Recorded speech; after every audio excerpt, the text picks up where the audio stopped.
Hi, everyone. Welcome to our session on building your professional learning network. My name is Terry Childs, and I am an academic technology coach here in Northside. And I'm going to be taking us through uh, our session today looking at Twitter and how we can use the social media platform as a way to develop and build our professional learning network. Now, the picture you see on your screen right now is one that I came across that I thought really summed up the perfect reasons why, as educators, we should have a professional learning network in place as a part of what we do in the classroom. Whether it be finding great resources or ideas, making connections on a global scale, really flattening the walls of the classroom and taking that content outside of just your room in the campus building. I think all of us can kind of relate to one aspect of the 10 reasons that you can see on the screen right now. And so, with that, our learning network and the ability to build and grow our learning network is going to be very important. Now, one way that's really going to be helpful in doing that, or one platform I should say, is going to be Twitter itself. Now, if you're new to social media or new to just specifically Twitter, it's a very easy platform to use and to adapt. And while there may be some negative aspects to social media out there, this is definitely one where educators can use as a positive spin and a positive use of social media to help improve what we're doing in the classroom and the learning of students. So, as we jump in, we do want to give you a little bit of the basics. So, if you've never been on Twitter before, I'm just going to give you some of the very quick, I guess, terminology or ways to use Twitter, or how to use Twitter, I guess, would be the better way of saying that. And the first off is that of tweeting. So I'm sure you've heard that term before, but when you tweet, this is just you putting your thoughts or your media, whether it be video or images out in the Twitter world to the followers that you have on your account. So whether it be something like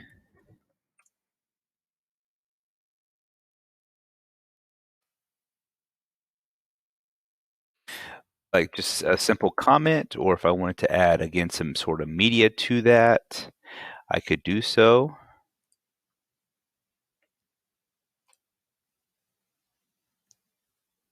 And then when I tweet this out, it goes out to any of the people that are following along with my professional account here.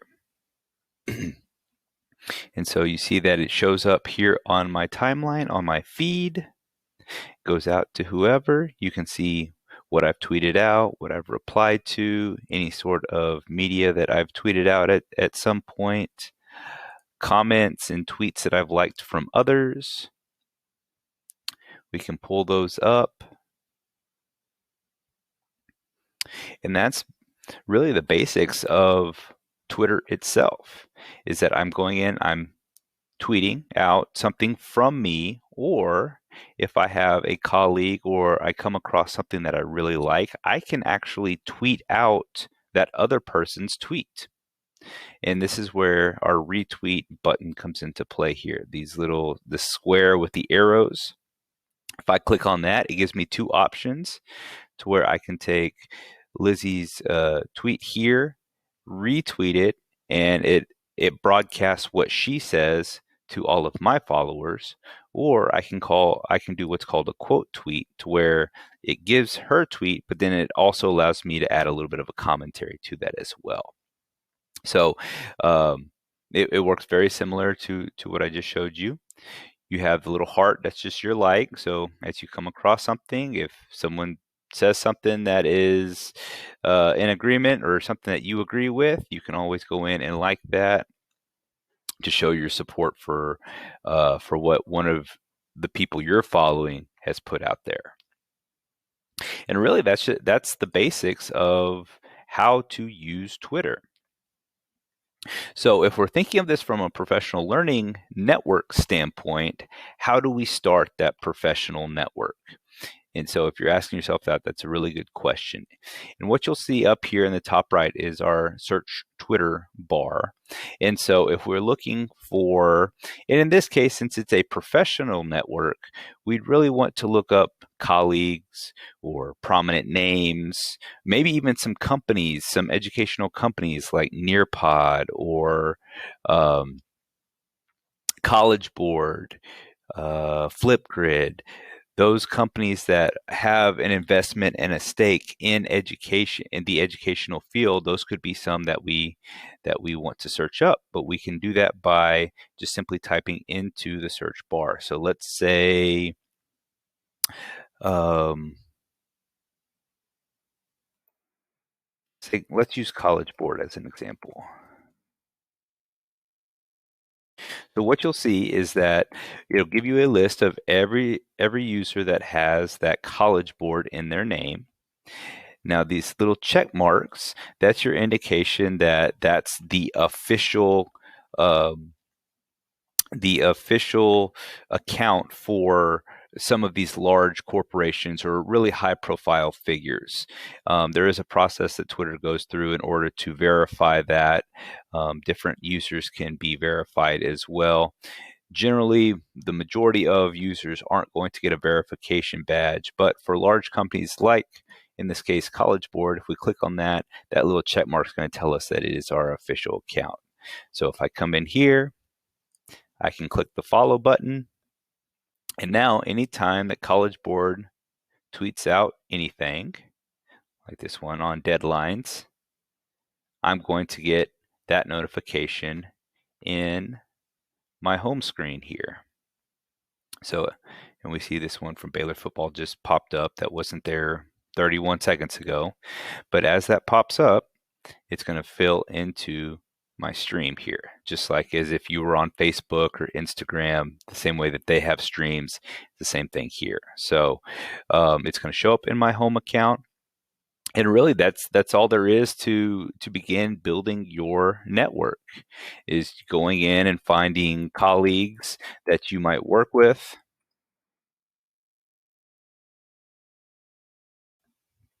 So, other coaches, other teachers, other administrators within your district, on your campus, that that you know do great things in the classrooms. You just unfortunately don't get a chance to always see inside the classroom. Twitter's going to allow that opportunity. So, as you can see, I'm already following Al here, but if I wasn't, I would just click on that and it would add him directly into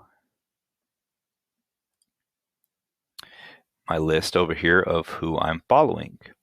So on your main profile page, you can see who all that you're following, which accounts, how many people and how many accounts are following you specifically, you personally. And with this, it's just a matter of continuing to see who and what are posting their information. So let's see if I can find one in my stream here from recently. So this is one where Warren High School was promoting their school library month, and we have our principal who filmed herself reading to her grandbaby. And so this is something that again can pop up. We can see the promotion from the schools, or let's assume that this was a teacher in the classroom. We could see what exactly that she was doing with her students.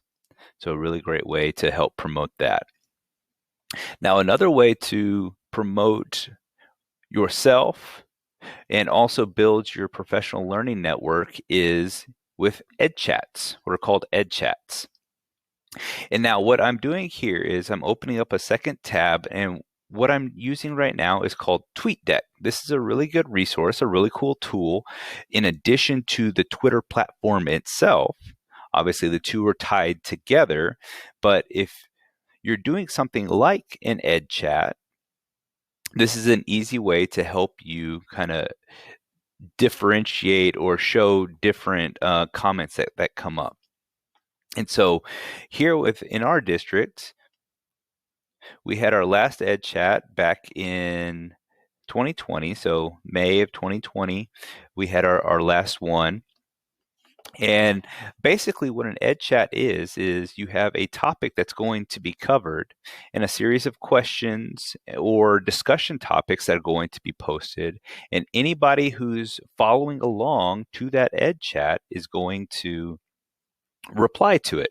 And what they're using in this case is a hashtag.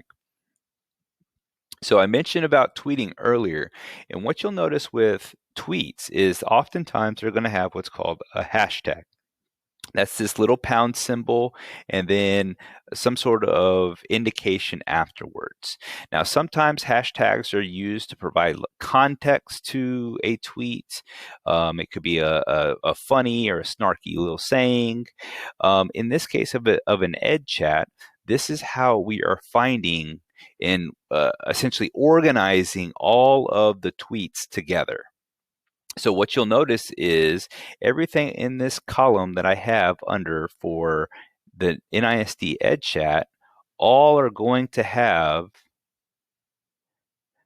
that Ed Chat hashtag somewhere in their tweet.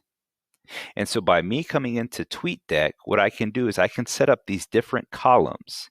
In this case, I'm using the search feature here, and I'm just searching.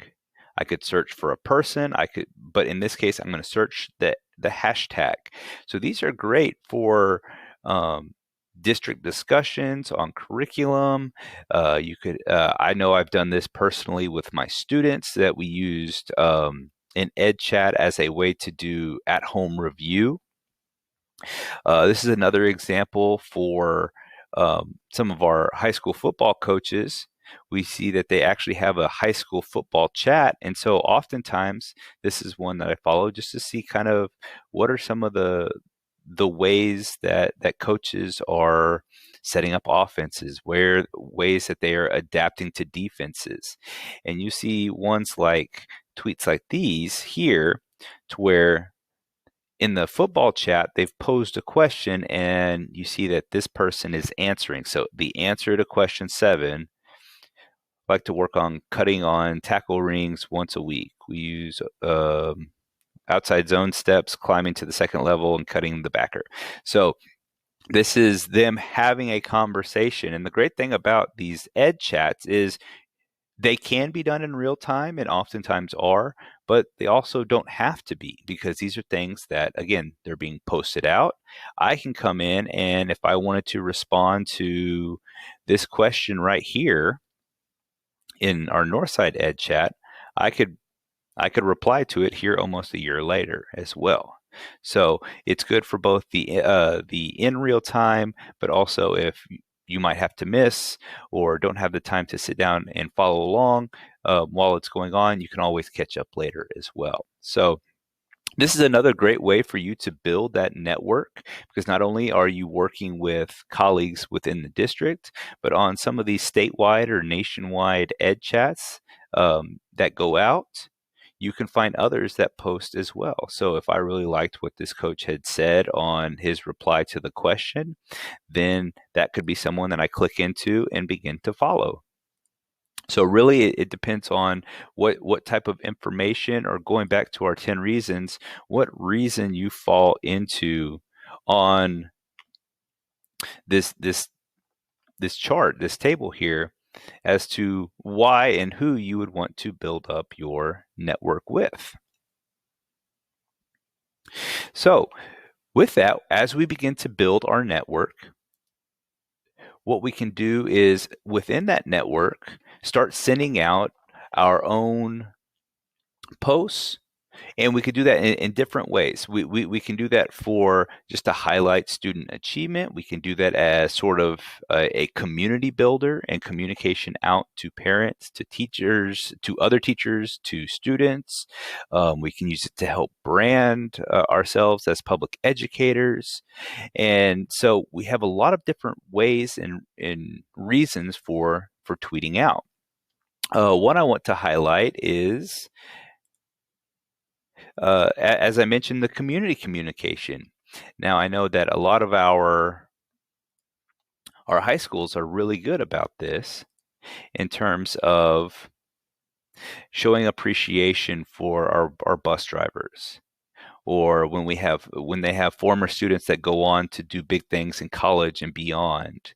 Um, I know we just here recently finished up with soccer playoffs and showing appreciation for the students and how well they've done. But this is a good way to give shout outs in those extracurriculars. It's a good way to send out announcements um, to students, to the community, whoever might be following that account. And so here again, just some examples of a school sending out community communication. Or if I wanted to add another school in here,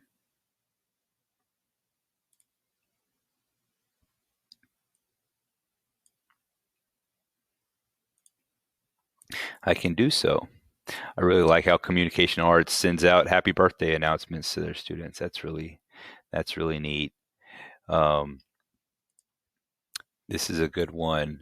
Spirit nights and fundraisers. So when schools are doing those sorts of things, so this is an excellent way to again to really get the word out. I had mentioned branding, and one of the big initiatives here recently with public education has actually been the Go Public hashtag.